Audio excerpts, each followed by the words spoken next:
Hi friends, welcome back to my channel Sai Sri official. ఈరోజు నేను పూజది ఎలా చేసుకున్నాను, ఇంకా నాకు స్వామివారు ఏ ఆలోచన అయితే కలిగించారో కూడా నేను మీతో ఈ వీడియోలో అయితే షేర్ చేసుకోవాలనుకుంటున్నానండి.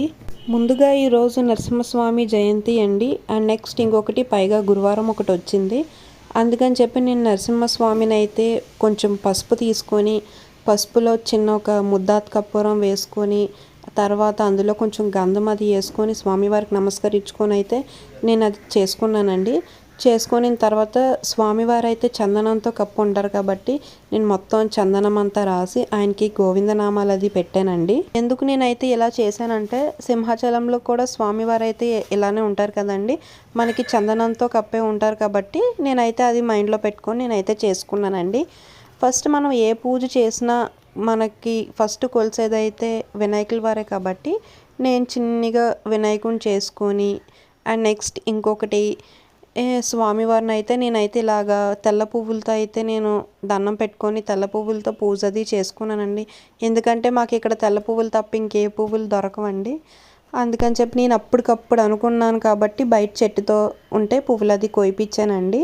కోయిపించిన తర్వాత బాబా గారిని కూడా నేనైతే అలాగా రెడీ చేసుకున్నాను. ఎందుకంటే ఇవాళ గురువారం కాబట్టి నాకు స్వామివారు ఏం కలిగించారంటే, నాకు అప్పటికప్పుడు అనిపించిందండి ఏంటంటే, ఈరోజు నేను ఎందుకు ఒక ముగ్గురు పేదవాళ్ళు ఉంటారు కదండి, అడుక్కునే వాళ్ళు బయట గుడి బయట, వాళ్ళకి నేనైతే భోజనం పెట్టాలని చెప్పి అనుకున్నానండి. కానీ నాకు ఎందుకు ఆ ఆలోచన కలిగిందో కూడా నాకు తెలియదండి. ఇంకా వెంటనే మనసులో ఆలోచన కలగగానే నేనైతే వెంటనే వండేసానండి. నాకు తోచినంతగా కొంచెం వెజ్ బిర్యానీ చేసుకొని కొంచెం బంగాళదుంప కర్రీ అది చేసుకుందామని నేను అనుకున్నానండి. మనకి ఈ ఆలోచన కూడా కలగడం అంటే అసలు ఆ స్వామివారు ఇచ్చిన అనుగ్రహమే కదండి.